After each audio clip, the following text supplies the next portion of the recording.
I will now call this council committee meeting to order. Thanks all for coming back. It is what a very interesting time. Would somebody be so kind to make a motion to approve the agenda? Oh, sorry. Yeah, sorry. Yeah, this is council committee just reconvening. It's just good to have somebody speak with confidence. Yeah, okay. Right. Sorry, yes, I was following this, but of course we're still continuing the same meeting. So does anybody have a disclosure of interest? And if so, if you could restate it or state it for the first time, because there weren't any stated earlier. Okay, everybody's touching their face here. All right. In the minutes we already approved. So we're just... Okay, and during closed session, we discussed 4 items this morning, and I will ask that our clerk's department, if they'd be so kind as to put those on the screen before us, and we'll get them up there for a mover, a seconder, and discussion. Ralph, is that a question on process? Did we forget O Canada? No, we're just finishing off our county, sorry, our council committee meeting, but and then we will adjourn and we'll go into council, and at council we will definitely have O Canada. Okay, thank you. And as you'll notice, the flags are behind me as per your request.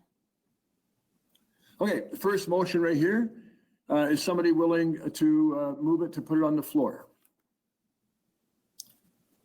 Thank you, Rob, and seconded by Ted. Thank you.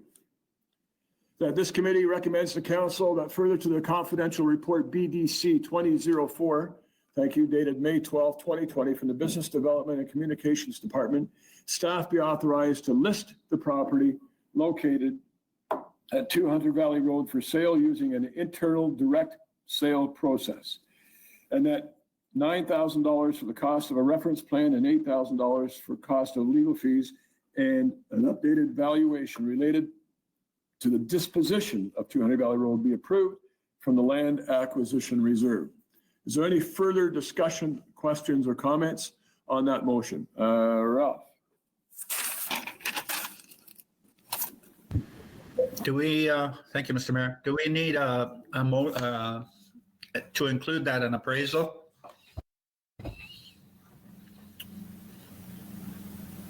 The cost of an appraisal? Yeah, well, I think the $8,000 for cost of legal fees also includes an updated valuation. Okay, great. Thank you. That's the presentation. Thank you. Good question. Any other questions, comments? I will call the motion. All in favor? Carried. Thank you.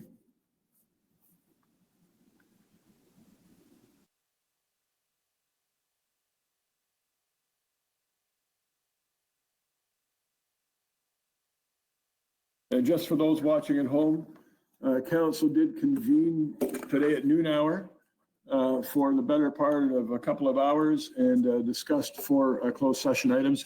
These are motions to encapsulate direction coming out of that. And if staff would be so kind as to put up the second item with the accompanying motion with respect to collective bargaining negotiations with city staff. And I would ask for that to go away just for one moment.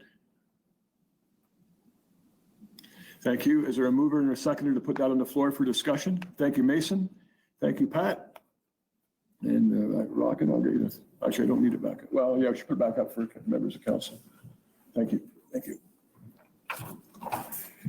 Moved by Mason, seconded by Pat, that this committee recommends to council that is recommended in confidential report HR 20-1, dated June 10th, 2020, from the Human Resources and Environment Services and Infrastructure Departments regarding a mandate with respect to IBEW, Environment and Infrastructure Services Collective Bargaining, option 1 be adopted as set out in the report.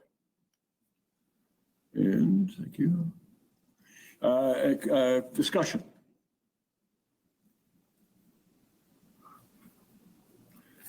Okay, I will call the question. All in favor? Carried. Thank you.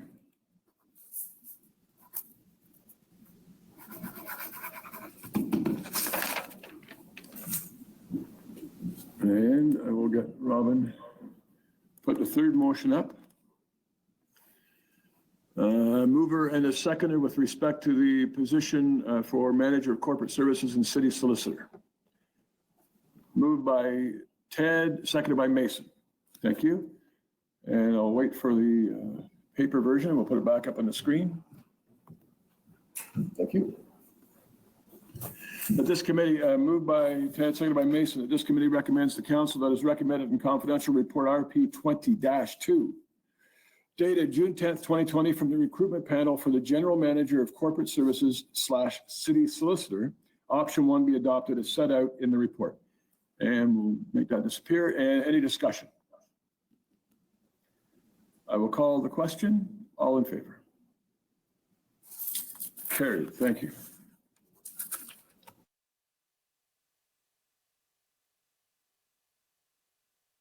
And the last item coming out of closed session was with respect to, sadly, although after a long and illustrious career, I'll read it and then I'll ask for a mover and a seconder, that this committee recommends to council that confidential report CA 020-3 stated June 9th, 2020, from the Chief Administrative Officer regarding notice of staff retirement be received as information, and that the council for the corporation of the City of Orillia hereby expresses its sincere gratitude and congratulations to Mr. Jim Lang on the occasion of his retirement for his long-standing service to the municipality. A mover and a seconder. Moved by Ralph, seconded by Jay, and I think applauded by Ted. Thank you. I haven't called the question yet, have I? Thank you. So I will entertain any discussion. I will certainly chime in if there isn't any. I saw Ted clap, and I know there was some nice words expressed earlier in closed session, but I've had the wonderful occasion of working with Jim over the last 5.5+ years, almost 6 years.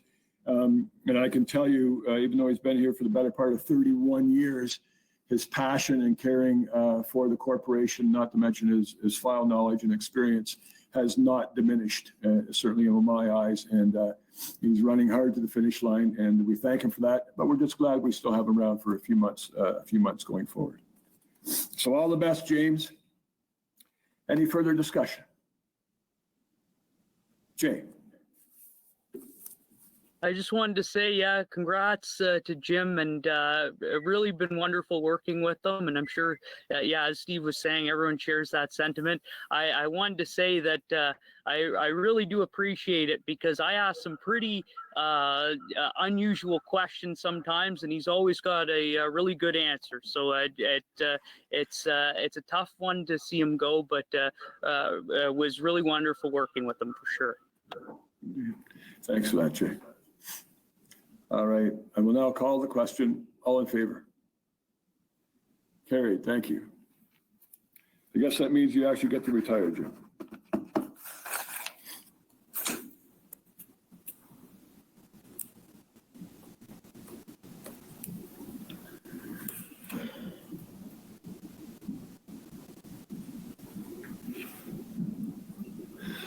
Okay, our consent agenda today is on our council meeting, not on our council committee, right? No board reports, council referrals. And the first one we have here is regarding a street light update to LED lighting. And this is brought to us by somebody else in our Treasury Department. Jazz Radigan. Jazz, are you there to introduce this? There you is. Thank you. Mayor Clark and members of council, the purpose of this report is to respond to a council motion with respect to the 2020 streetlight upgrade LED and smart lighting Controls capital project. The project was approved for external debt financing in the amount of $2.4 million. The report before you provides information in terms of the debenture process, as well as the options available for external funding. The Ministry of Municipal Affairs and Housing has regulated the level of debt that may be incurred by municipalities to be no more than 25% of the city's total own purpose revenues. Over the past several years, the city has been able to complete a number of major capital projects through a mix of reserves, a single debenture, and the use of cash flow to temporarily finance projects. A clear strength at this point in time is the city's low external debt balance, which was reported by the BMA study in 2019 as one of the lowest in the group at $244 per capita. Several municipalities rely heavily on debenture issuances as a financial strategy to fund major capital projects. With the requirements of funding for future asset management plans, the city will be required to outline a viable financial strategy to ensure long-term sustainability. Staff recommend proceeding with option 1 as it provides the lowest interest rate compared to other external markets. Thank you, and I'd be happy to answer any questions. Thank you very much, Jazz. Unless somebody has an alternative suggestion, I will ask for option 1 to go on the screen. And I don't see any hands jumping up, so we'll do that if that's okay. I'll give you a second to read through this, and then I will ask for a mover and a seconder, or a firster and a seconder.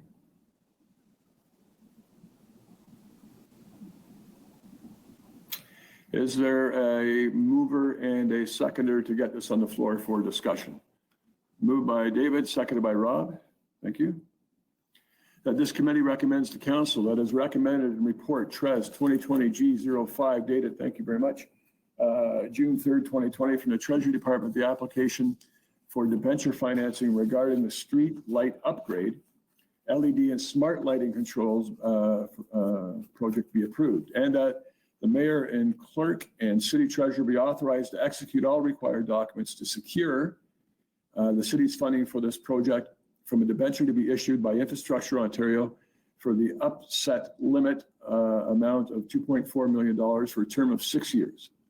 And that staff be directed to prepare the necessary bylaws, including a borrowing rate offer bylaw and debenture bylaw, and that $5,000 in legal fees be approved and appropriated from the capital contingency reserve. I will now entertain discussion. David. Just a comment, Mayor Clark, thank you through you. I found it very interesting to see the blockchain bond concept included in this report, and I just want to applaud staff for thinking of that and including it in the report. Obviously, I still think that option 1 is the right way to go. I want to thank them for including that and kind of thinking outside the box a bit. Indeed, yes, I was, I don't know if you were surprised, I was surprised, and so it was a nice little educational piece for me as well. I don't see any hands in the air. I'll just remind folks at home that this project has to do with replacing all our street lights. Does this include the interior lights as well that we're doing some of the facilities on a separate project? Like MOC and... Okay. Thank you. Anyway, we're replacing all the street lights in the city of Orillia, not just with LED lights, which will have its own benefit, but with lights that will speak to a central source and allow us to know when lights go out so that we can, we'll know in real time when there's an issue, and it'll make maintenance an easier task. So we will be saving the actual money that will pay for the interest and interest and principal on this loan will come from operational savings of the project. So it truly is a win-win. And after roughly 6 years, the operational savings from reduced energy use and from more productive maintenance because of the smart lighting system will have the loan paid off really at no expense to the taxpayers. And then, of course, every year going forward, there'll be a positive operational finance realization for the citizens of Orillia. So it really is, I think, a terrific project. And I'll applaud Renee and Jazz and Andrew and everybody else who had a hand on these reports. So thank you for that. Any further discussion? All in favor? Carried, thank you.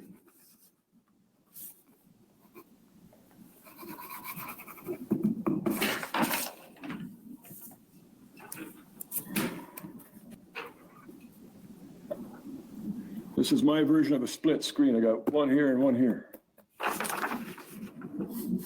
Sorry, I'm not always funny, it's all right.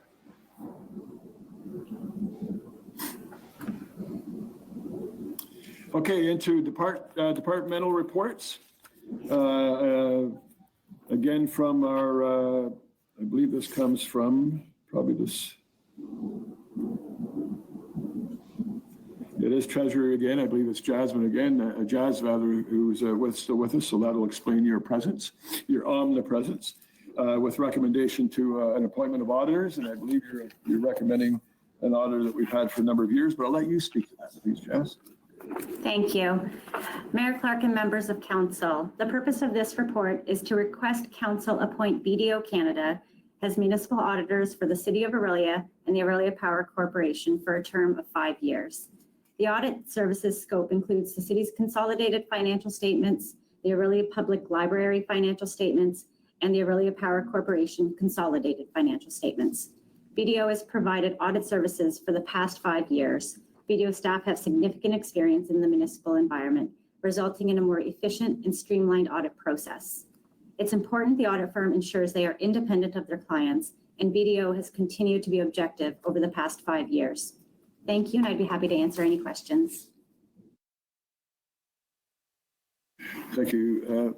Ralph, are you okay if I put the motion up first, or do you want to speak for it? Are you okay with that? And there it is.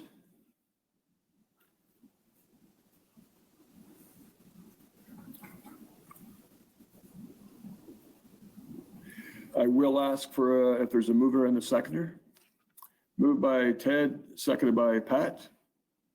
Thank you. This committee recommends the council that is recommended in report TRES 2020 G04 dated, thank you very much, June 8th, 2020 from the Treasury Department. The accounting firm of BDO Canada LLP be appointed to as municipal auditors for the City of Orillia and the Orillia Power Corporation for a term of 5 years, 2020 to 2024. I will now entertain discussion. Ralph. Thank you, Mr. Mayor. If you appointed them for 5 years, with the way technology is going, and my understanding is revamping the city's tech hub and everything else, would it be more appropriate to lessen that from 5 years to 3? Because that might bring the price down on 3 years from now with the new technology coming into play and everything else. Just wondering, they've done an excellent job. I'm not saying that they anything else. They're good. They're good. I'm just wondering if we could lower that price if we only go to 3 years, and with technology being advanced almost on a daily basis in 3 years, the financial abilities of a municipality might be a little easier, and the price might go down, say, 20, 25,000. We're noticing that in our business and the business sector, that with technology, the accounting costs are getting less and less all the time. Thank you for the question. Jazz, are you able to offer a comment on that? Yes, through you, Mayor Clark. That is definitely an option to go to 3 years compared to 5 years. Just to point out, 5 years ago when we did go out to an RFP process, BDO was one of the lowest bidders compared to, I believe, Grant Thornton, which we had in prior years. The next second lowest was 30,000 above. So the cost, if we're just looking at cost of services, BDO is very competitive in their pricing, simply because they do numerous municipalities, and they have been able to really streamline the process to almost a bare bones efficient audit. Thank you. Thank you. Any further discussion on the motion that was on the screen, and I will put back up in a moment? Okay, or amendments. With that being said, I'll put the motion back up magically. There it is. I have read it. And any further discussion? I will now call the question. All in favor? Carried. Thank you.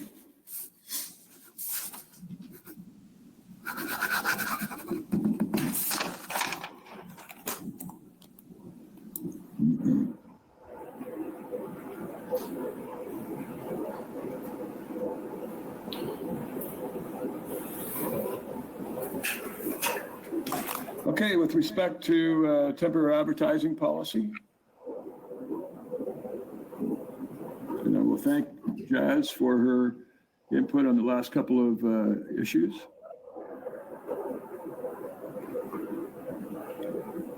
And is Patty with us today? Ray? Oh, thank you, Mayor. Thank you, Mayor Clark. This report requests the creation of a policy for temporary advertising in parks and recreation facilities. Advertising is currently dealt with using various departmental procedures, but with the number of available advertising locations increasing with the opening of the Orillia Recreation Center, requests for temporary advertising are expected to increase. Staff are recommending that these current procedures be amalgamated and transferred into a municipal policy. The proposed policy would cover paid and unpaid temporary advertising, such as, but not limited to, indoor advertising within recreation facilities, such as bulletin boards, pamphlet holders, pop-up banners, and outdoor advertising on park and facility reader boards or digital boards like we have at the Recreation Center and at the Rotary Place. Advertising on rink boards and athletic fields is not part of this policy as it is marketed through a longer-term contract. Thank you.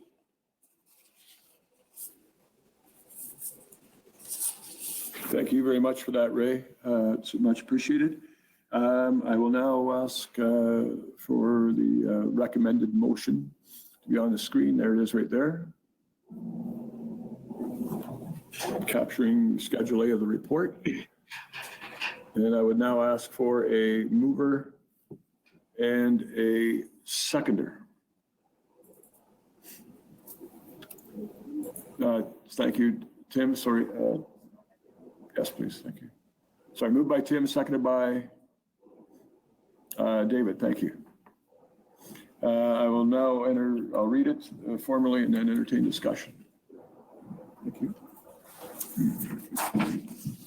Moved by Tim, seconded by Dave, that this committee recommends the council that is recommended in report CSD 2003 dated June 9th, 2020 from the Community Services Department policy number 7.1.2.4, temporary advertising within parks and recreation facilities be adopted as set out in the aforementioned Schedule A of the report.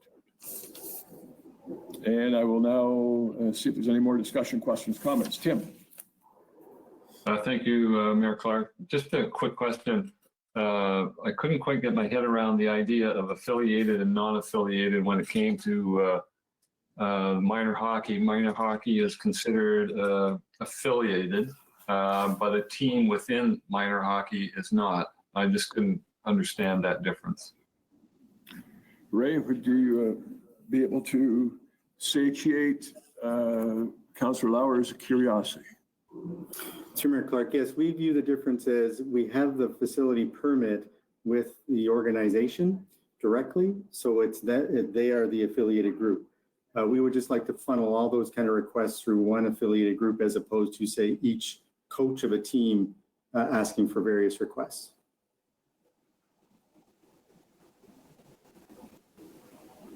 Thank you. Thank you both for that. Anything else? Pat?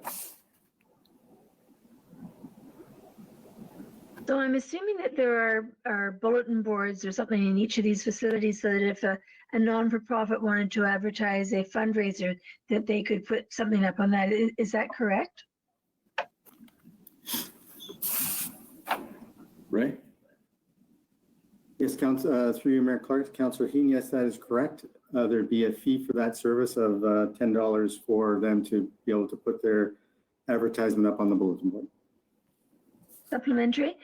Would that be in each location or for all locations? Right. Thank you, Mayor Clark. Currently, that is per location. Thank you. Any further questions, comments, amendments? I will call the question. All in favor? Carried. Thank you.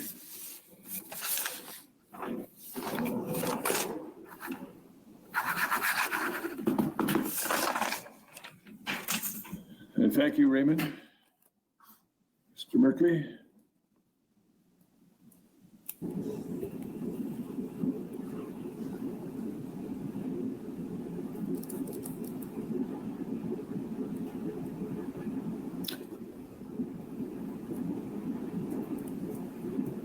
And our last report, a departmental report with respect to municipal asset management.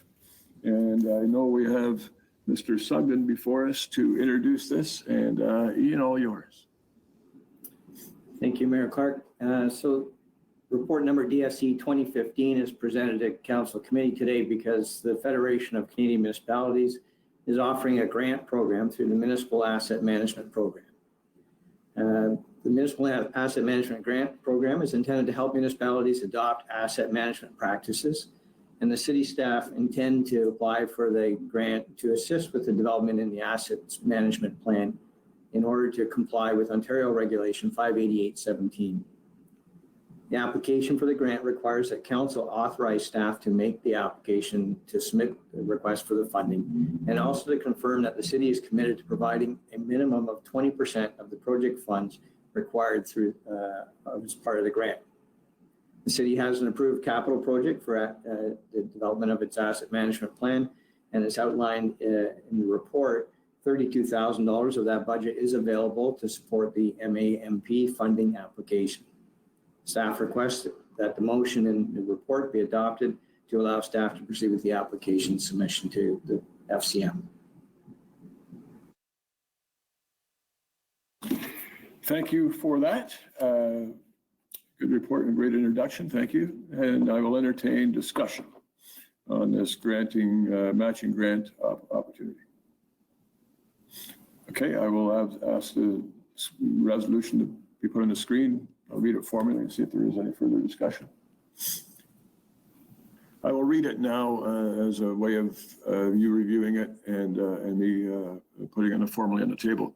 That this committee recommends to council that is recommended in report DSC 2015 dated June 3rd, 2020 from Development Services and Engineering Department, staff be authorized to apply for a grant opportunity from the Federation of Canadian Municipalities, known as FCM Municipal Asset Management Program, for the development of the asset management plan, and that the City of Orillia commits to conducting the following activities in its proposed project submitted to the Federation of Canadian Municipalities Municipal Asset Management Program to advance the asset management program.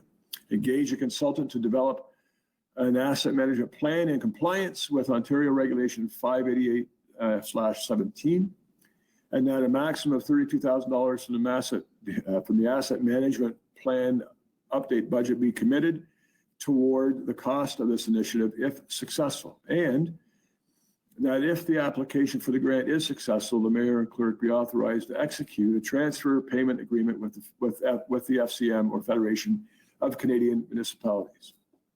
And we can make, thank you. Is there a mover to put that on the floor? Thank you, Dave. A seconder? Thank you, Rob. And I will now entertain discussion. Jay, I love that video you have playing behind you where it looks like there's wind blowing your hair, because that's a good thing to accomplish from inside your bedroom. I've got some really good computer skills here. Oh, is that what it is? Anyway, any further discussion on the FCM granting opportunity resolution? All in favor? Carried. Thank you.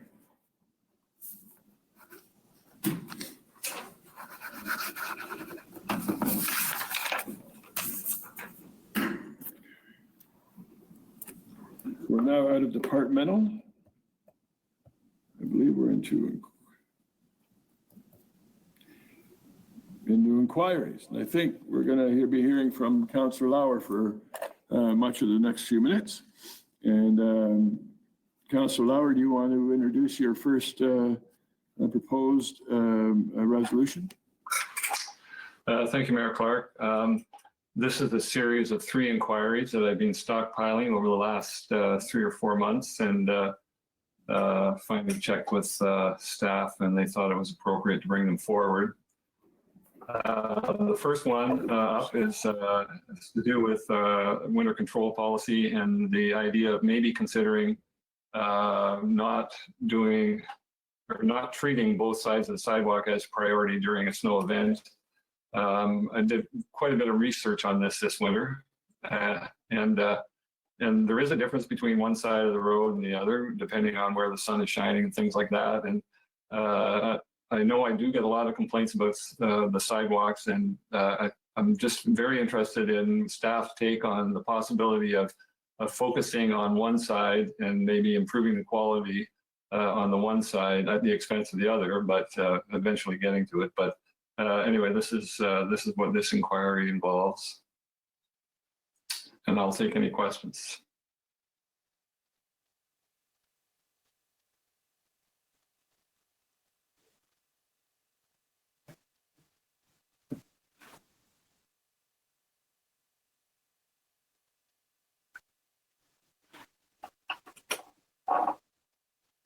Tim, I assume that you're going to be a mover?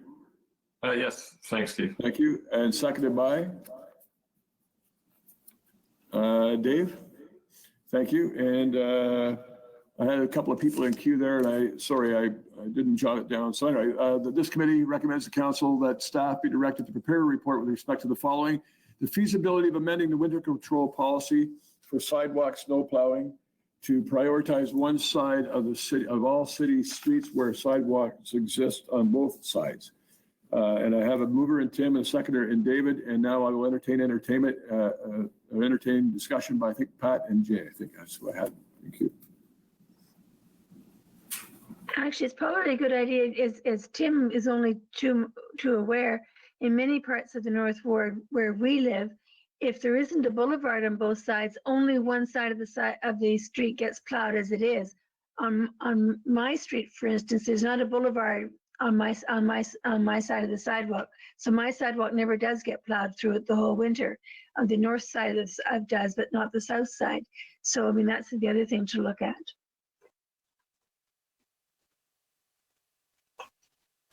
Fair enough, and thank you for that. Jay? Was that to me? Yes. Oh, thanks. I was just saying, like where Tim's head was at on this one, I thought it was a creative solution. I've heard some residents having issues with certain sidewalks, and this might be one way of improving upon that service. Great. Thank you, Jay. Any further input from members of council? I will call the question. All in favor? That is passed.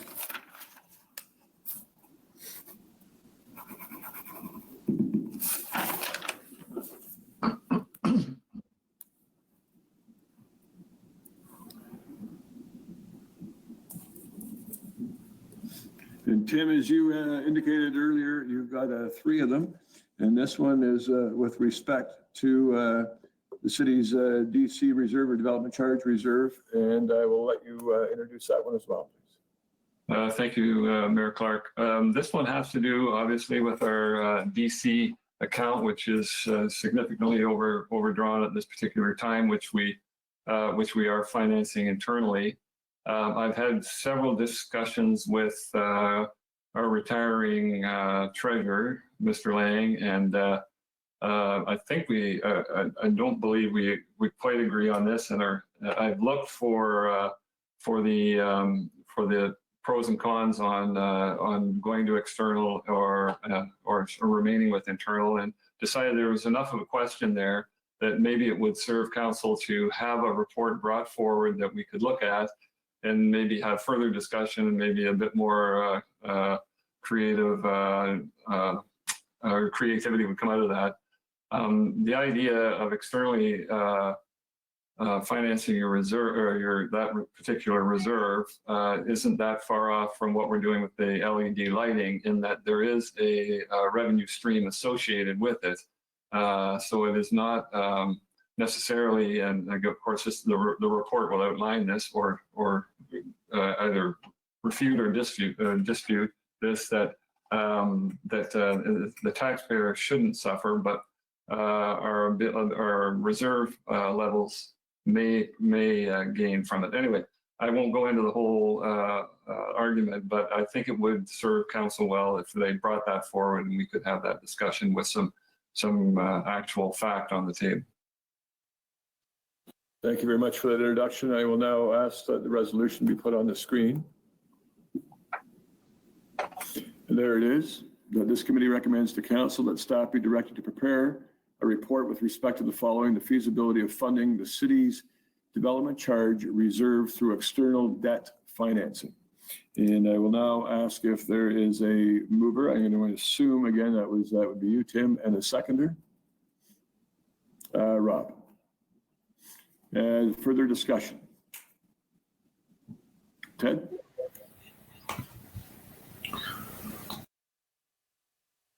Thank you, Mayor Clark. I am a supporter of considering external debt funding, certainly based on the street lighting and my initiative to use that vehicle for that purpose.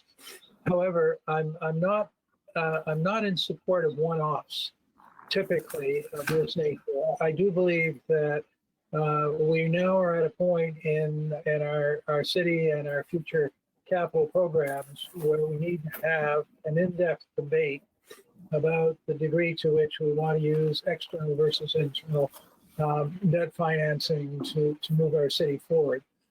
So I would rather not have a one-off report just related to development charges, but rather have our staff at our next budget cycle or whenever it's convenient in the future to bring forward a more detailed and comprehensive report to us on the pros and cons of our using debt financing, external debt financing, as opposed to internal debt financing.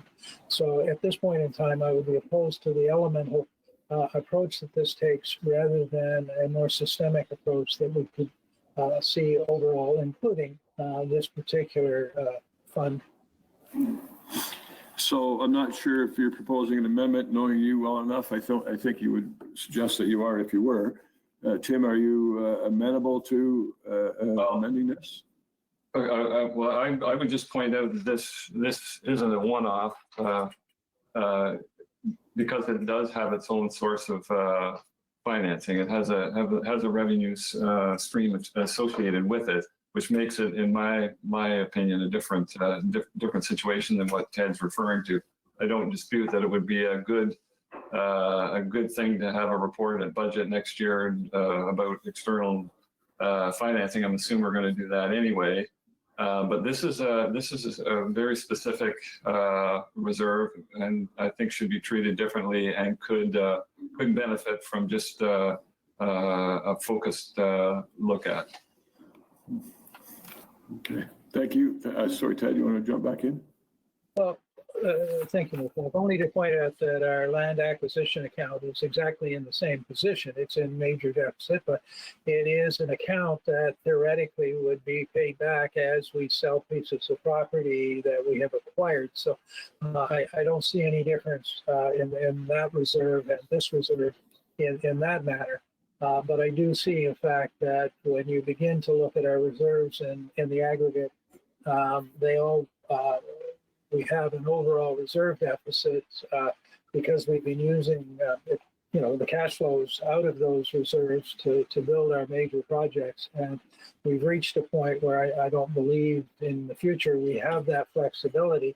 Now is the time, at least in the next year or so, as we move forward over and consider our next 10-year capital program to have a more comprehensive look at how we finance the future of our city.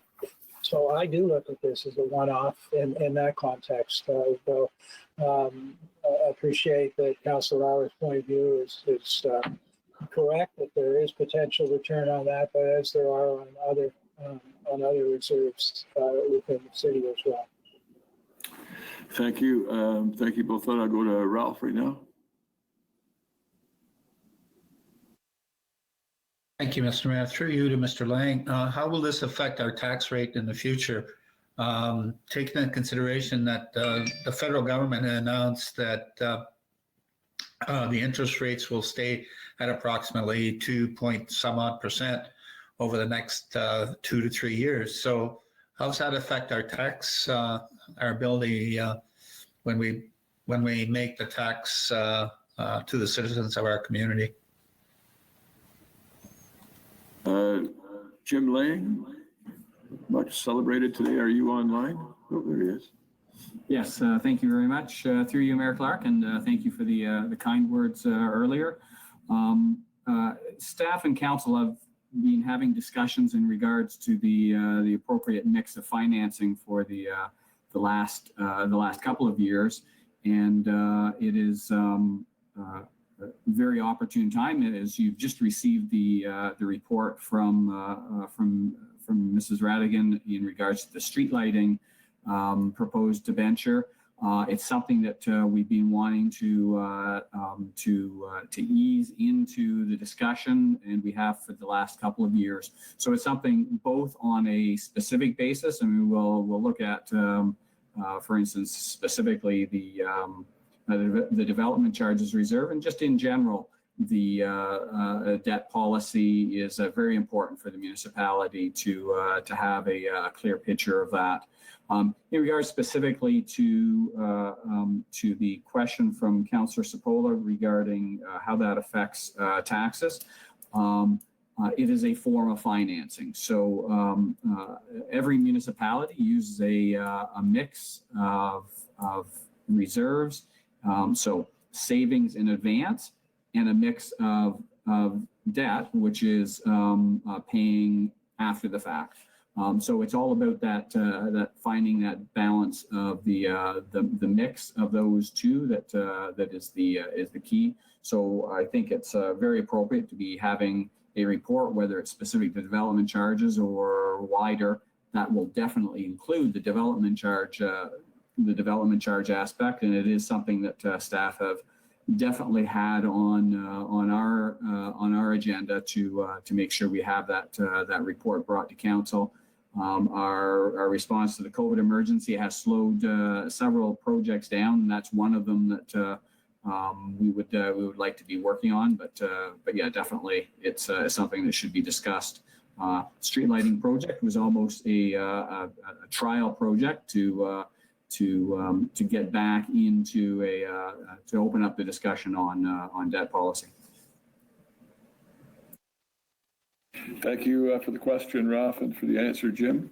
See, Rob is still not with us. Oh, there he is.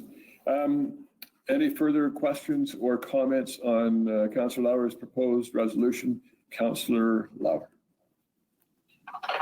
Thank you again, Steve. Again, just going on, back to the idea of why I wish to focus in on this. This is different than the land acquisition fund. The land acquisition fund is in deficit, as they reported earlier in the year, that there isn't enough liquidity there to cover what we would have to finance there. This is the one that is truly associated with a revenue stream. And my worry about putting it off or mulching it into a larger discussion just on debt is that the item may get lost and sort of confused with straight out taxpayer supported external debt. So that's why I'm asking for this report at this time to be handled separately than a more fulsome discussion at the budget. Thank you. Any other hands in the air? I will now call the question on Tim's proposed inquiry motion. All in favor? That is defeated.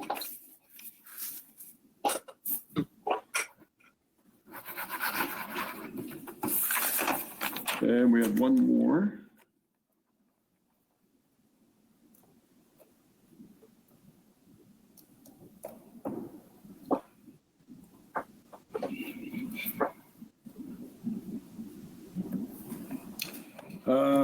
Increasing fines for littering. I will ask that the motion be put on the screen. Votes. This committee recommends the council that staff be directed to prepare a report with respect to the following: the feasibility of increasing fines for public littering. I will now ask if there's a mover and a seconder for that. Moved by Tim, seconded by Mason. I'll now entertain discussion. Jay. Mayor Clark. Sorry, go ahead. Tim, actually, Jay, if it's okay with you, I'll have Tim introduce it. Sorry, thank you. And then Jay, I'll go right back to you. Sorry, Jay. Thanks, Steve. Again, this is number 3, and this one is a result more of pandemic walking, as I call it. We've walked a lot of the city this spring, and we definitely have a littering problem in the city of Orillia. Now, I understand that this year we didn't have the pitch-in week. We may have had some sort of smaller version of it, but nothing significant. But I really believe that littering is a problem in the city currently. The mayor and I have spent a few Saturday mornings in ditches, and it doesn't seem to be getting any better. So I'm bringing this forward. It's a request to discuss the actual level of fines that are fairly significant currently. But what I'm hoping is that when that report does come back, that we can have a complete discussion on exactly what can be done about littering, and maybe come up with some strategies, because there needs to be some sort of action.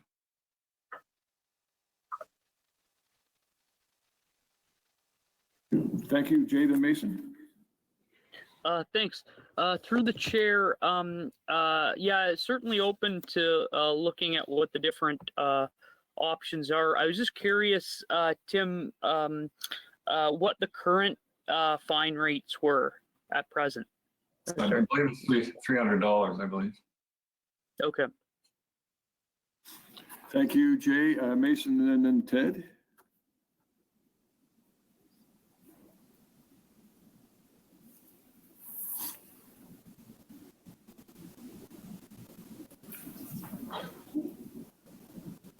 Mason, sorry, I'm not sure what's going on. We can't hear you.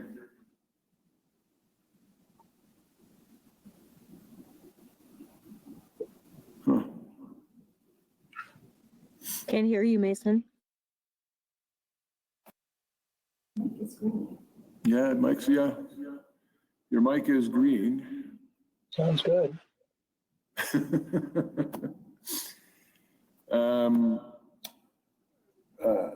Do you want to call my cell phone? I can hold my cell phone up to my speaker or my microphone.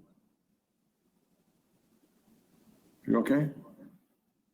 I was going to say through the chair, Mason and I have the same computer. I've had that problem a couple times. You can try fiddling with the settings, like playing with the audio here and there. I don't know. Sometimes that. Okay. Mason, I'm sorry, I'm not sure what the issue is, but I'll look to come back to you if somehow we magically solve this. Okay. We'll go to chat. Oh, there it is, right there. Good for you. That's anyways excited for. Okay. So Mason has said in the chat box that it's interesting or odd that there's an audio problem, but he is excited for the report. And thank you for that input, Mason. Ted. Thank you, Mayor Clark, and through you to Councillor Lauer. The fines are one issue, but enforcement is by far the bigger issue that is involved here. And so again, I'm nervous at the narrowness and specificity of your inquiry. if it was an inquiry to bring forward options for better managing our litter problem in the city, I would feel much more comfortable, because then I believe we would be getting back from staff not just the feasibility of going from 300 to 400, because that's totally feasible or not, but we would be getting back the challenges that surround the economics of enforcement. So as a narrow, specific inquiry, I can't support it, but if you could find a way to expand it so that it was going in the direction that you suggested you really wanted to go, which was a fulsome discussion of the issue, then I would be pleased to get on side on this. For what it's worth, that's where I am. And Tim, do you want to respond to that? Then I'll go to Ralph. Yeah, okay, thanks. Yeah, no, I don't disagree with you, Ted. I kind of wrestled with that one myself on whether I should expand it. I was kind of assuming that just in answering the question of the fine level that we may get into enforcement. But no, I'm more than amenable to the idea of expanding the request. And you used a pretty good phrase right there. I'm not sure what it was, but what did you say? Littering management? Whatever that phrase was you used, it was good enough for me. Thank you for that, Ralph. Then Pat. Thank you, Mr. Mayor. Just a question. I don't disagree with your concept, Tim. Ted's got a very good point, but my question is the clean and clear. If you look at how can we incorporate it into the same thing? Because if you look around, Tim, and you've traveled streets as much as I have, it's becoming an issue more and more and more every day, whether it's the COVID-19 that's causing it and it was before. So the enforcement is one factor, but also how the clean and clear bylaw, if we can incorporate some functions of it as well, because if you look around our streets, it's becoming a very major problem within our city. The only thing I would say as chair on that issue, Ralph, is, and I know you brought this up before, I think somebody else did as well, is that that was already brought to council and didn't go anywhere. So it would be a reconsideration. I'm not saying it couldn't come forward, but it would be a reconsideration. So I would suggest from the chair we would treat it differently than this particular motion. But if you wanted to bring it back, it would be a reconsideration. Tim, on this particular item? No, that's what I'm the argument about clean and clear has been made and run through the system, and we in the end decided to remain reactive as opposed to proactive. So that's a different question altogether. This is solely about littering. And just going back, if Ted can remember what he said or how he phrased that, that would be great. Thank you. Thank you very much for that, everybody. And now I'll go to our CAO. Through you, Mr. Mayor, if I may, just in terms of clarification, an amendment would be required at this point in time. Typically, the staff response would be to the question that's been asked, which is the feasibility of increasing the fine. So right now, the fine amount is $300. The maximum fine amount under Part 1 POA is $500. If there's a serious offense, then you can go by way of Part 3 of the Provincial Offences Act, which enables you to ascertain a fine of about $5,000. So I think if you're looking for a broader strategy on dealing with littering within the city, then that is essentially what you should be requesting of staff. Staff can share with you some of the strategies that we've done in the past in terms of a littering blitz, extra signage, those kinds of things. Some of you that have been on council before may remember some of those strategies. So if you're looking for more information, I would suggest that you encompass that in the motion that you have, which I believe staff are working on. Great, thank you for that, and thank you for that assistance. Pat, and then Ted. Thank you. I think that enforcement is really the big issue rather than the amount of the fines. In fact, the fines seem quite hefty as it is. I can remember a couple of times bringing it to people's attention and the remarks back to me. I really couldn't say on camera. You know, if you mention it to people, they get quite nasty back to you. So I think that enforcement is really the bigger issue. Thank you very much, Ted. Thank you, Mayor Clark. Language might read the feasibility of optional strategies for managing the litter issue in the city of Orillia. No? Or something. Good to me. If the CAO or clerk could play with that. Yeah, staff have been meddling in the background. I shouldn't say meddling. They've been practicing word artistry in the background, and we'll have an amendment for the screen in a moment. I just want to test Councillor Ainsworth's microphone. Thank you. Mason, do you want to I just want to see if your microphone's working. Mason, do you want to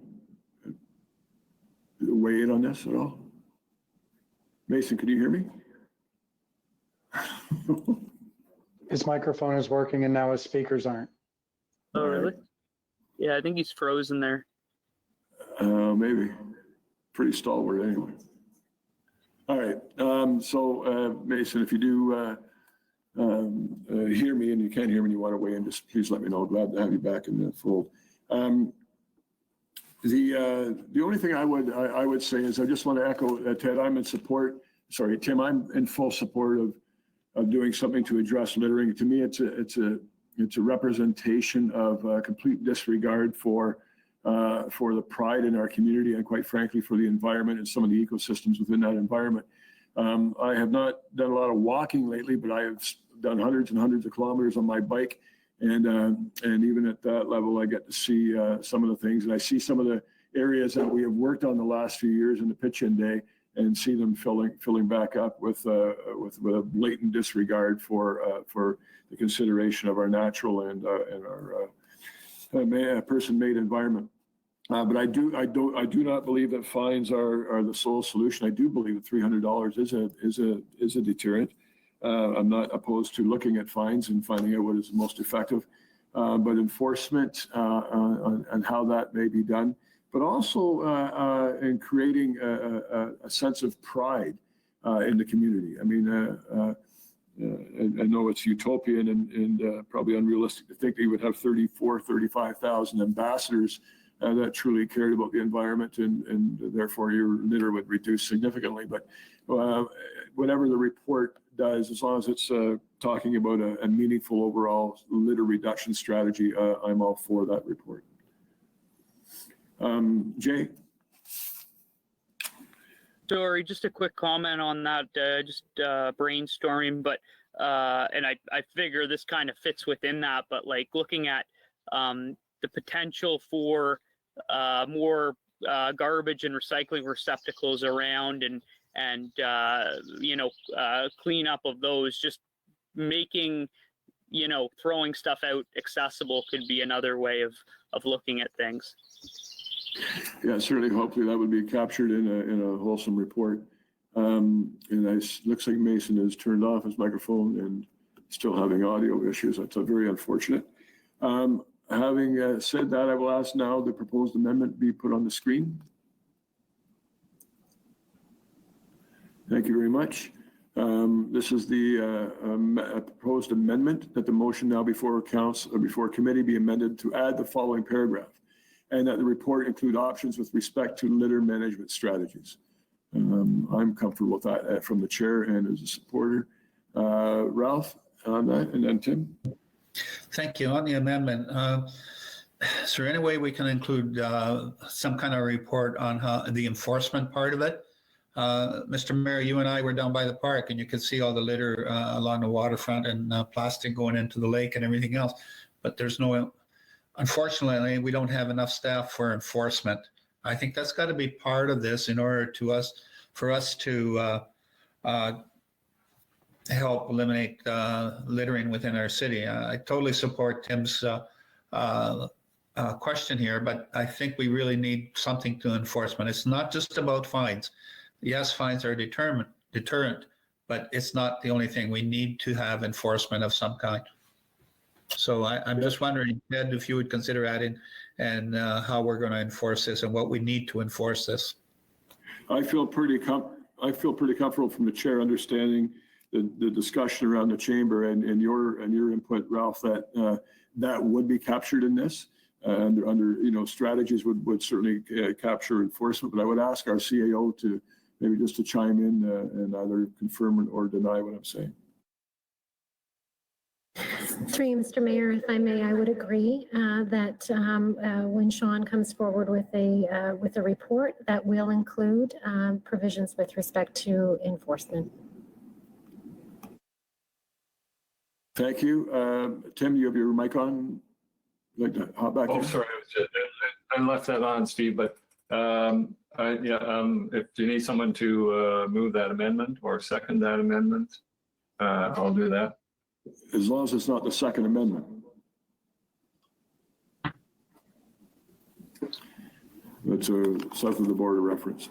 Anyway, so Tim, I'm going to assume that you're willing to move that amendment, and seconded by Dave. Okay, and any further discussion on the amendment? Oh, sorry. Yeah, I'd like to see if we get Mason here. Sorry. Saw that, yeah. Through you, Mr. Mayor, I've asked him to rejoin. Yeah, absolutely. So I'm being instructed by Marcia and Gail that Mason is attempting to reconnect. And so with your patience and diligence, we'll allow him a moment or two to get back online.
All right, there he is.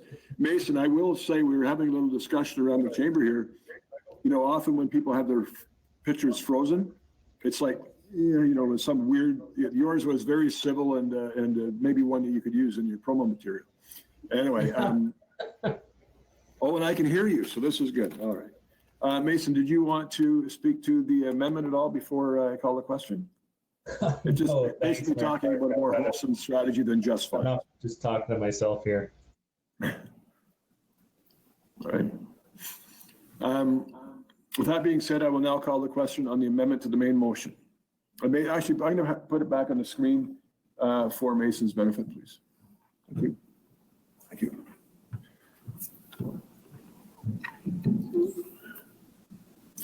So beyond just, okay, Mason. Through you, Mayor Clark, can you hear me now? Yes. Okay, just wanted to make sure. Anyways, what I was going to say earlier was I'm excited to see this motion moving forward, not so much for the fines, but for this aspect that we added with the amendment. Because I'm curious what the data is on how many people a year, for example, that we do currently fine, if we fine any of them. Because I do see that issue throughout our community, unfortunately, not just here, pretty much everywhere we go, which is unfortunate, but finding out some solutions of what we can do for that. And even the fact of us just discussing it gets it out there in the media and people start taking it a bit more seriously, which I think is important. And I don't think that increasing the fine is going to fix the issue, but I think having a conversation about what we can do better as a community is what's going to get us towards our goal, which is, walking in a clean environment where we don't have to worry about other people's trash. Thank you. Well said. Any further discussions on the amendment? I'll call the question. All in favor? Carried, thank you. Back to the original motion, and I don't mind reading this one again. Moved by Tim, seconded by Mason, that this committee recommends the council that staff be directed to prepare a report with respect to the following: the feasibility of increasing fines for public littering. Any further discussion on the main motion as amended? I will now call the question. All in favor? Carried, thank you. The guy in the top left corner, from my vantage point, isn't voting much. You're the same guy up in that corner? All right. For those watching at home, that's me. All right. More announcements, correct? All right, any announcements? What's that? Oh, yeah, well, actually, a good point. If there are announcements, we'll ask you to hold until council meeting. Any submissions for open public forum? No? Okay, thank you. I will now ask for a motion to adjourn. Before I do that, sorry, how much time do you need to prepare for council? 10 minutes? Okay. So a motion to adjourn, sorry, I think moved by Mason, seconded by Ralph, all in favor? Carried, and so we'll convene at 5:20, please. Thank you. Do we hang up out of this or? Okay, we stay on this system. But you can shut your camera off if you wish. And I wish.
try to move this through this with some productivity.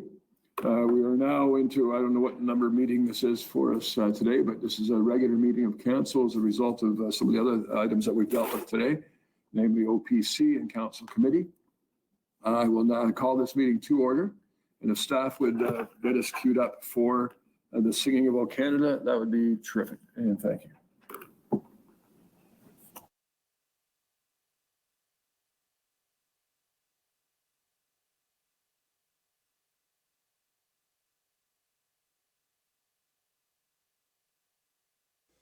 O Canada, our home and native land, true patriot love in all of us command.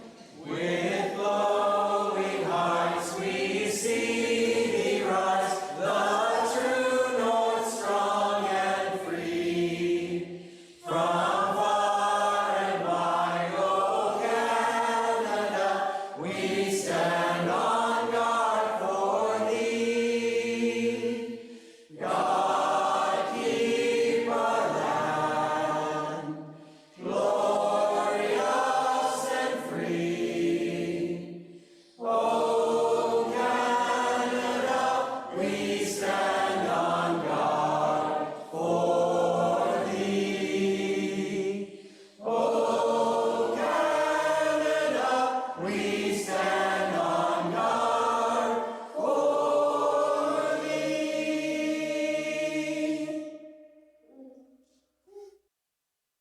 I will ask members of council to stay standing for a moment of quiet contemplation. Oh, sorry. We have a slight change of plans today, a very positive change. Before we do that, with council's diligence, I will read a land acknowledgement marking National Indigenous History Month. It was our goal, and I know Jacqueline Soshka, our manager of culture, was working with our friends in Rama First Nation to come up with a very meaningful event that we could do as members of council and staff in the city of Orillia every National Indigenous History Month, which is June. And unfortunately, COVID thwarted, amongst many other plans, that one as well. And therefore, that was put off. So if we can be forgiven for doing this this alternative and very shortened version for today. So today, on the occasion of the 10-year anniversary of National Indigenous History Month, our council will start a new tradition that honors our city's Indigenous history. Each year during Indigenous History Month, we will mark the occasion by incorporating the acknowledgement of the traditional territory upon which the city is situated in our official council proceedings, and inviting members from the surrounding First Nations to share their knowledge and traditions with us during our opening ceremonies. Therefore, it is my honor and privilege to be the first mayor to lead our city and council in taking this milestone step towards reconciliation. But the final wording of the land acknowledgement, while the final wording of the land acknowledgement is still a work in progress, as I mentioned a moment ago, given the constraints that we have been under since COVID-19 began, I want to take this opportunity to acknowledge that our city is indeed situated on the traditional land of the Anishinaabe people, and that the Anishinaabe people continue to have an enduring relationship with this land, specifically our friends, the Chippewas of Rama First Nation, the Chippewa Tri-Council, and the Williams Treaties First Nations, and that this land falls within the Lake Simcoe Treaty 16 and the J. Collins Land Purchase, and that our council is committed to honoring Indigenous history and culture, and committed to moving forward in the spirit of reconciliation and respect with all First Nations people. And council, if you would now be so kind as to just take a moment of quiet reflection.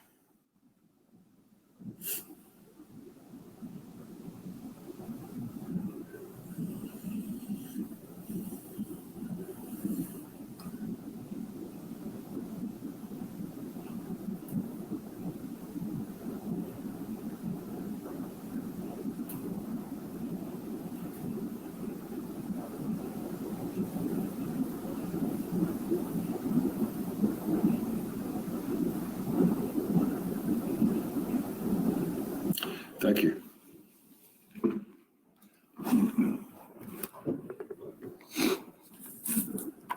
Thank you, Megan.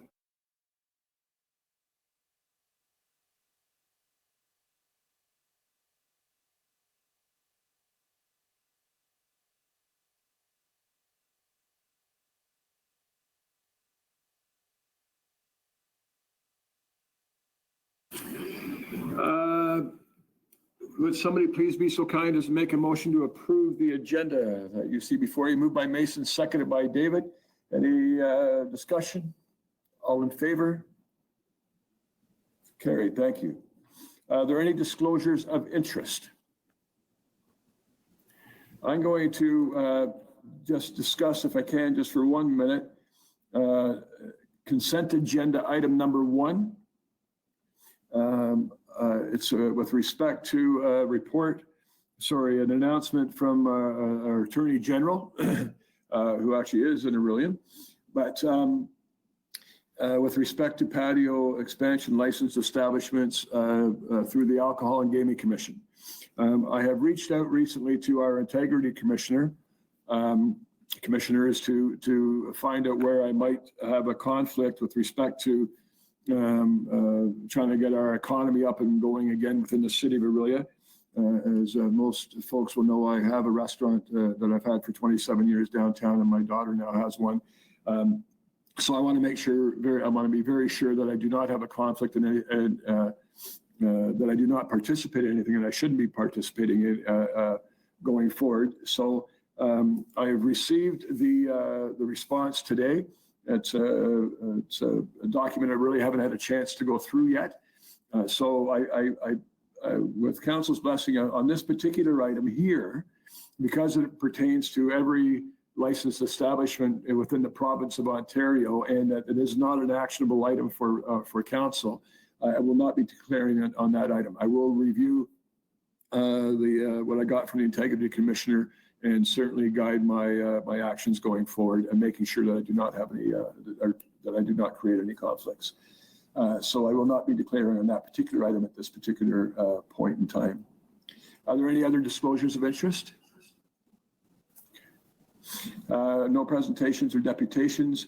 With respect to the minutes from May 25th, 2020, regular council meeting, June 5th, 2020, emergency special council meeting, Rebuilding Hope. I would ask for a mover and a seconder to accept those. Moved by Dave, seconded by Rob. Any discussion? All in favor? Carried, thank you. And now I will ask staff for a report, which is 2020-8 from Council Committee that we finished just moments ago. Mayor Clark, at this time, I'm not aware of any members pulling or speaking to any of the items. Okay. It'll appear magically on the screen before us.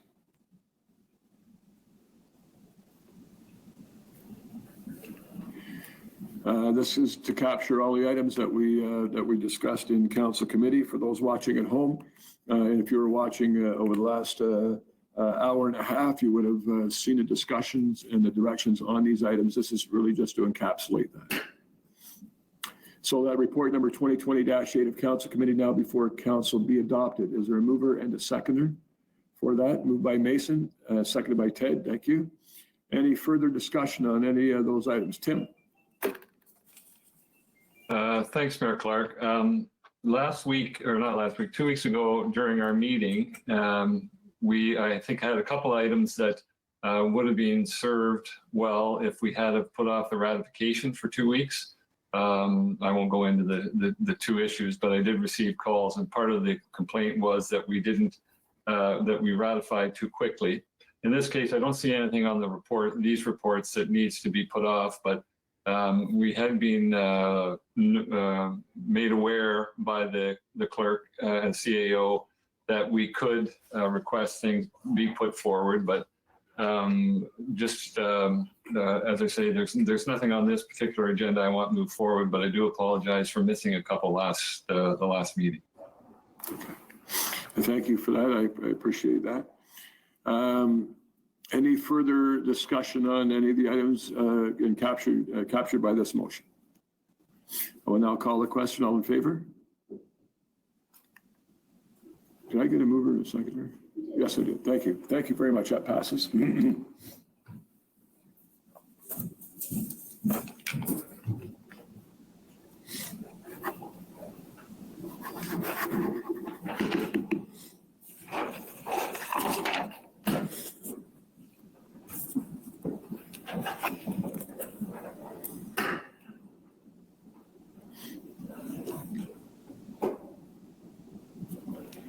OPC.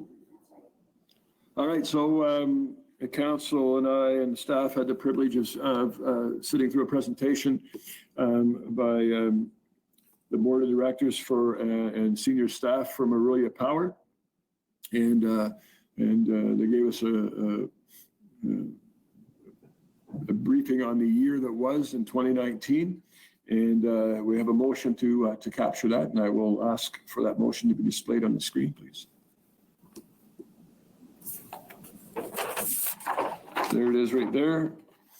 Is there a mover and a seconder to put that on the floor for discussion? Moved by Ralph, seconded by Mason.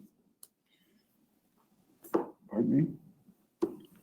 Whereas the board of directors of the Orillia Power Corporation passed the following motion, thank you, at its May 13th, 2020 board meeting, resolved that the board of directors of the Orillia Power Corporation approves a regular dividend and the amount of $1.2 million to be paid to the city on or before June 30th, 2020, subject to shareholder approval.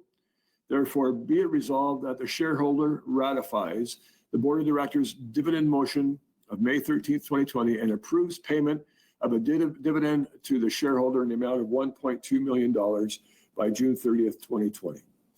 And any further discussion or comments? Ralph. Thank you, Mr. Mayor. Just want to make it maybe for the public absolutely clear that the dividends that have come every year will not cease because of our agreement with Hydro One. These will continue, as my understanding. Maybe not necessarily in the same amount. It depends on the rain situation and the amount of power that's generated. So I just want to make it absolutely clear that this dividend will still continue to come to our city.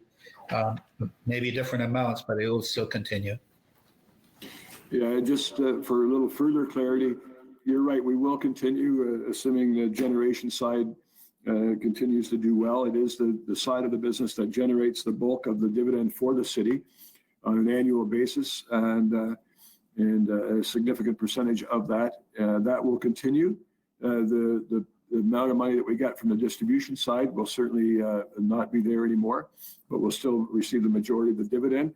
The hope is, and the belief is, I think the firm belief is that the investment that we will make with the money from the sale in a municipal fund that will be there, as far as I'm concerned, in perpetuity, will earn an amount of interest each year equal or more than the amount that we were getting from the distribution side. So all in all, Ralph, you're quite right with the dividend from the generation side and from the interest income. We should equal or exceed the dividend that we've been receiving the last few years. Any further discussion on the motion regarding Orillia Power? I will now call the question. All in favor? Carried. Thank you.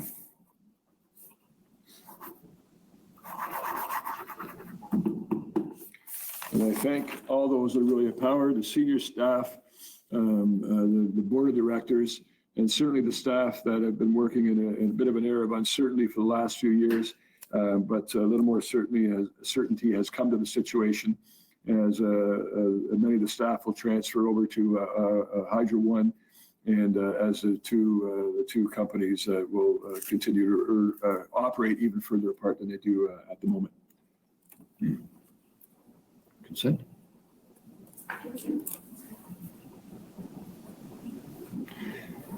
We have a consent agenda, and there are 6 items. I'm aware that 3 of us wish to speak to number 5. Madam Deputy Clerk, are we aware of any other items to be spoken to or proposed for a change of direction? Councillor Spola, Ralph. I can just speak for 10 seconds on item number 2. Sure. You want me to time your 10 seconds or? Sure, if you want to, Mr. Mayor.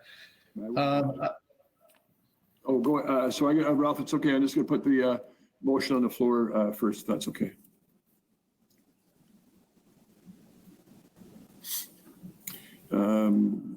This is for the council adopt the recommendations as set on the consent agenda for the regular meeting of council held on June 15th, 2020. Sorry, is there a mover and a seconder?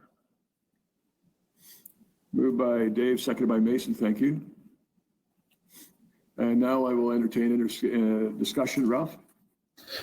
Thank you, Mr. Mayor. Very briefly, I just want to thank the Cinco Muskoka District Health Unit for the excellent work they've done on this COVID-19. They are true heroes. They're our frontline workers, and I just want to commend them. They've been kept our city informed of everything that's going on and everything else. So they've done an excellent job. So it's a first opportunity I've had to thank them on behalf of all of us that have been involved in this within the city. Thank you. Yeah, I would certainly echo that, Ralph. They've been a great guiding source, and you know, in times that to the degree that we're in right now, no one had experienced before. Certainly, I'm sure many of even at the health department. So I will echo your thank you on behalf of the community. Any further? Okay, so I know Jay, I think you want to speak to number 5, and Pat and myself. Yeah, happy to speak to it, and I'm glad to hear others will be as well. I just wanted to say I was really pleased to see Swayu's letter come forward, and I hope this gives us an opportunity to reflect on the systems we have in place in Orillia, and hopefully move towards improving them, making them more sensitive to the issues of all within the community. The sad reality is that racism is still prevalent in our society, even in Orillia, even if we don't all see it. Floyd George's death and the many injustices that have happened in the U.S. over the past few weeks have brought this issue back to the fore once again, but it's consistently been there. I hope that we consider all options on the table for improving upon what we have, making the services we provide and support more sensitive to those of different backgrounds. And I personally believe that focusing and investment in more social services and also mental health support from all levels of government can be one significant way we work towards improving the system we have in place. This is, of course, not just an Orillia issue, but is one we can start to tackle right here at home if we work at it. Thanks. Thank you very much for those comments, Jay. Much appreciated. Pat? Thank you very much, Steve. I was really pleased to see this letter on our agenda. And as Jay said, it's not just an Orillia issue. It's not just an Ontario issue or a Canadian issue. It's a world issue. But we do have the opportunity to make a difference in our community. And I think that we should be stepping forward and forming a committee to see what we can do in our community to make things better. I had a post on my Facebook yesterday, and I was heartened and disheartened by the comments that came forward of people that I knew and I knew well that had actually had acts of racism against them. And it wasn't what I expected of people in our community, but this is the time when people are aware and are willing to make a change and are willing to make a difference. And so while the time is right, I think that we should be moving forward and seeing what we can do to make a difference. Thank you, Pat. And if council will indulge me for a moment, if that's okay. Like many, well, I'm sure like all of us around this council chamber or around the council table, we've watched and listened over the last couple of weeks of events have unfolded, certainly in the U.S. and in Canada to some degree, but right around the world, quite frankly. Sometimes some of those things we saw, we watched in horror, or I was in horror, with certainly the George Floyd death with Ahmed Arbery and with Christian Cooper, the bird watcher in Central Park, for example. I can tell you racism, I don't get it. I don't understand it. I don't know how the color of somebody's skin can negatively affect the decisions and actions or directions negatively. I've never understood it. My hope is my 4 kids are of an age. My belief that maybe in Jason's and Jay and Mason, their generation, for example, that I'm hoping it's just a non-issue. That everybody is treated with it's more of an egalitarian society because it needs to be. But I also believe it seems to be something that will hopefully go a long way to being resolved with the coming generation. Having said that, there's a number of things that we need to do now. A couple of positive things I took over the events of the last couple of weeks. Number one was a lot of the protests just weren't Black people, just weren't the people of color. There was a significant percentage of a cross section of different cultures, including a lot of white people, and I think that's the kind of message that needs to resound around the world. I also took some satisfaction in the fact that a lot of senior officials in the U.S. were standing up to what I saw, quite frankly, as some very divisive leadership comments and decisions. And I know people say that, when people say Black Lives Matter, people say, well, all lives matter. Well, of course, all lives matter, but not all lives have gone through what some of our fellow human beings have gone through in their lifestyle, in their lifetime. So yes, all lives matter. But this is an issue that definitely needs to be resolved for people of different colors at the moment. And certainly closer to home as I showed up at the park to listen on Saturday, and Pat was there as well. I was not prepared to speak, but I was asked to speak. And one of the things I talked about is it's a missing part of what in our society right now. I'm not an uneducated person. A couple of people have heard me say this before. Certainly high school and university and some informal education. But I am, and I continue to be embarrassed by the lack of information I had, or the education I had around an accurate Black history in Canada, around an accurate Indigenous history in Canada.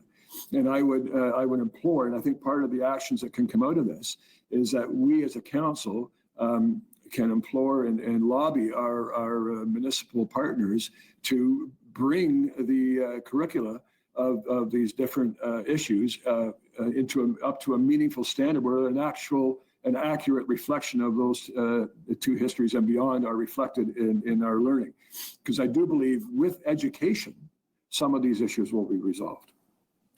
One of the things I heard from, I think it was a gentleman named, I hope I got the name right, Jason on Saturday, you just standing by when you witness something, whether it's a joke, whether it's a verbal abuse, whatever it happens to be, standing by does not make you an innocent bystander. We need to do something about those situations.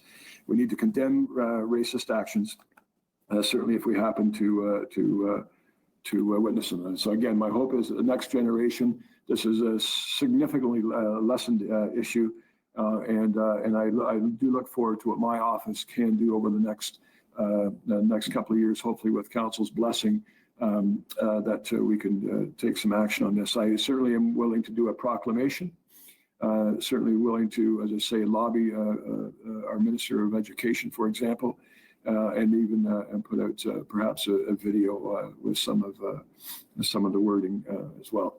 But anyway, thank you very much for allowing that long diatribe. I appreciate that. Ralph, I see that you'd like to hop in here, so please do. Thank you, Mr. Mayor. I think just to your point on education, I think it might be appropriate for us to ask you to send a letter to the Minister of Education, because it's going to start in grade 1, in maybe not so much kindergarten, but grade 1 and 2 and 3 and 4 and 5 and 6 and 7 and 8.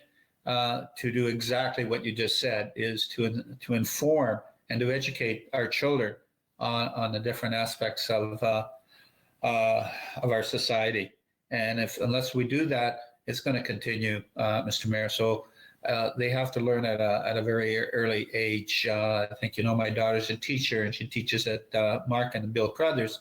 And that's one of the things she mentioned to me, that Dad, it's got to start at a younger age in order for these children to understand what our society is made up of, and that we should not discriminate. And if we educate them, then I think the thing will come. So I wonder if you would write the letter to the Minister of Education. I would certainly think that a letter would be part of the lobby effort. Thank you. Ted? Thank you, Mayor Clark. I wasn't planning to speak on this issue. And I do have a very long history of looking back over the last 80 years to experience my life in Canada. It's remarkable that for the last 25 years, I worked in a community where more than half of the community was visible minority, and that's Toronto. And I think the hope that we're talking about is very much reflected in my grandchildren raised in the public school system in Vancouver, where again, over half of the population is a visible minority. And when I talk to them, they talk very different about their experiences in life than I certainly have. The thing I think we need to be cautious about is that we're not overwhelmed by the monumental amount of publicity and sadness that is coming across our border from the United States, that our issues here are similar, but they're much more focused on multi-dimensional, multiracial, and certainly our Indigenous peoples, where we, I think, could spend a great deal of time and energy to eradicate many of the systemic racism elements in our community. And so I do encourage you to write the letters and do the things that bring awareness to this, but also to organize some form of grassroots movement within our community to make all of us aware that this is an issue that just because we don't have a large proportion of Black folks here, we do have a large proportion of our population. It has suffered many of the same ills in the many past years. Thank you. Good words and good counsel. Appreciate that.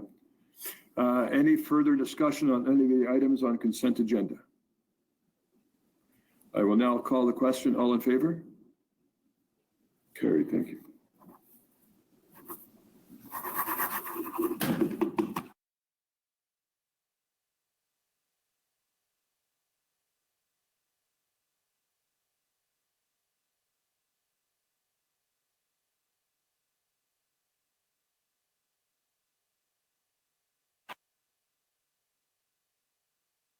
Ralph, we're going to go into bylaws. Did you have a question on process?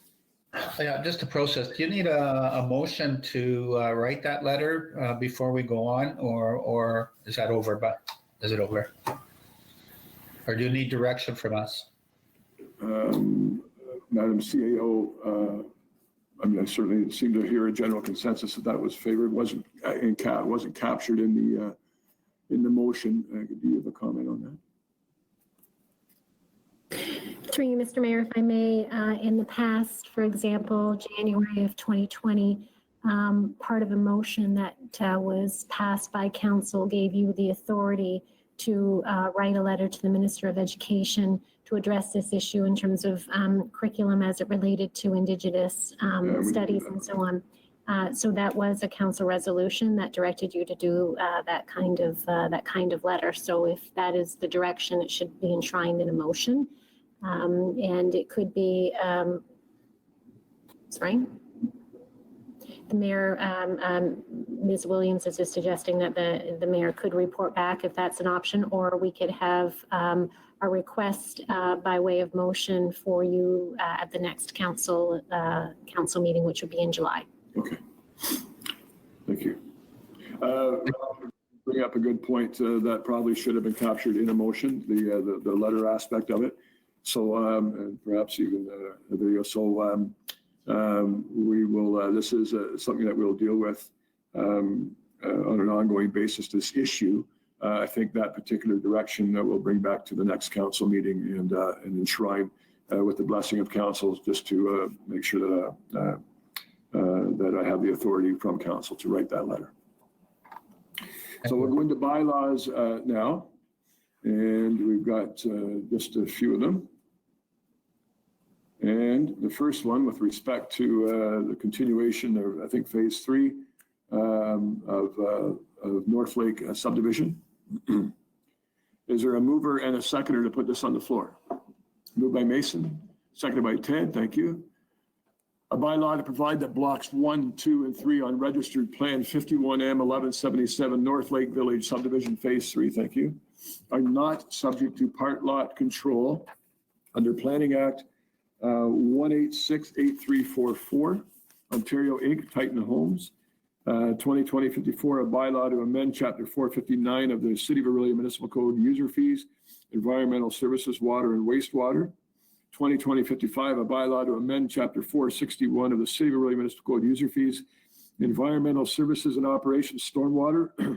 2020-56, a bylaw to authorize amendments to a loan contribution agreement with the Orillia Christian Center and to a joint mortgage agreement with the Corporation of the County of Simcoe and Orillia Christian Center. That was the result of the essentially the meeting called on short notice a couple of Fridays ago that you were so kind enough to show up to.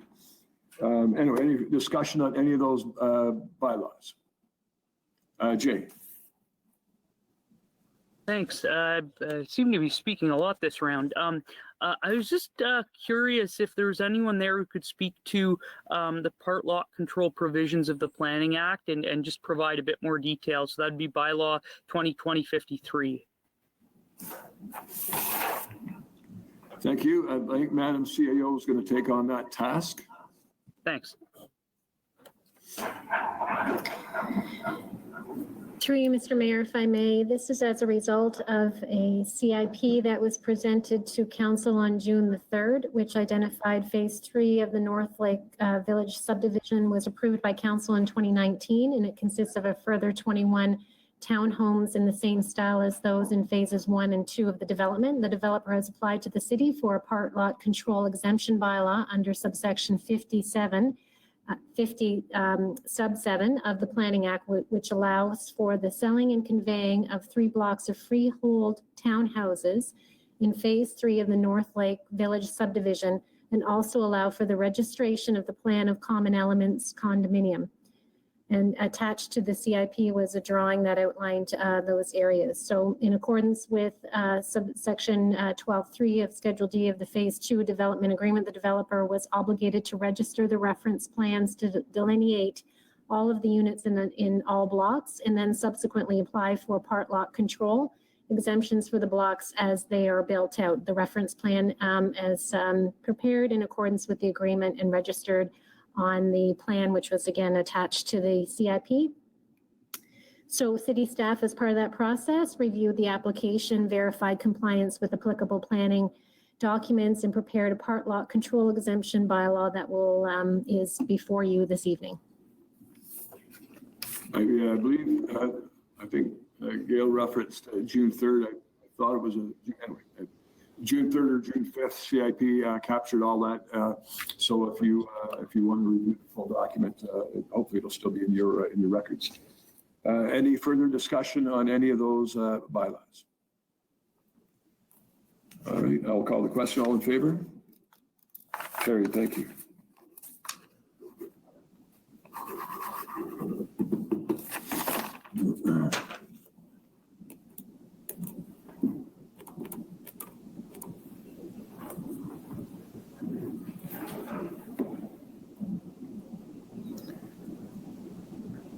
And we need one more to confirm the proceedings of this very council at this very day, that bylaw number 2020-57, a bylaw to confirm the proceedings of council at this meeting held on June 15th, 2020 be enacted. Is there a mover and a shaker? Thank you, Mason. Thank you, David. Any further discussion? I'll call the question. All in favor? Carried. Thank you. Okay.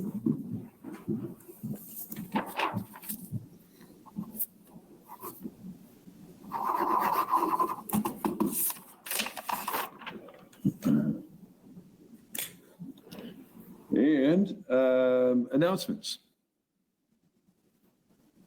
I have a very, very short one. I'm leaving here and going to my one daughter's birthday party. We can get together. The timing was perfect. The province relaxed some of the measures on Friday, and we put a social circle together, which basically includes our whole family. So we're literally having a family birthday party for my daughter, Jenna. It also means that I get to hold and squeeze my two little granddaughters, which I've not really been able to do since COVID hit. So personally and selfishly, I'm going to do those things. Ralph. Thank you, Mr. Mayor. I just want to thank the councillors that reached out. Just an update on my daughter. She's going through chemo. She had her first session and she went through that really well. And she's building up her immunity to have the next 6 weeks of chemotherapy. So thank you very much for your prayers and your thoughts to the councillors. Thank you. Yeah, all the best. Any further announcements? Did we receive any submissions from Open Public Forum? Not, thank you. Just a reminder that submissions may be submitted to M. Williams when she's not busy working for CBC Radio. That's a joke. It's a different Megan Williams. M. Williams at Orillia.ca. Submissions will be read by the deputy clerk at the meeting. And I will now ask for a formal ending of this meeting. Moved by Ralph, seconded by Mason. Thank you, everyone. All in favor? Stay safe, everyone.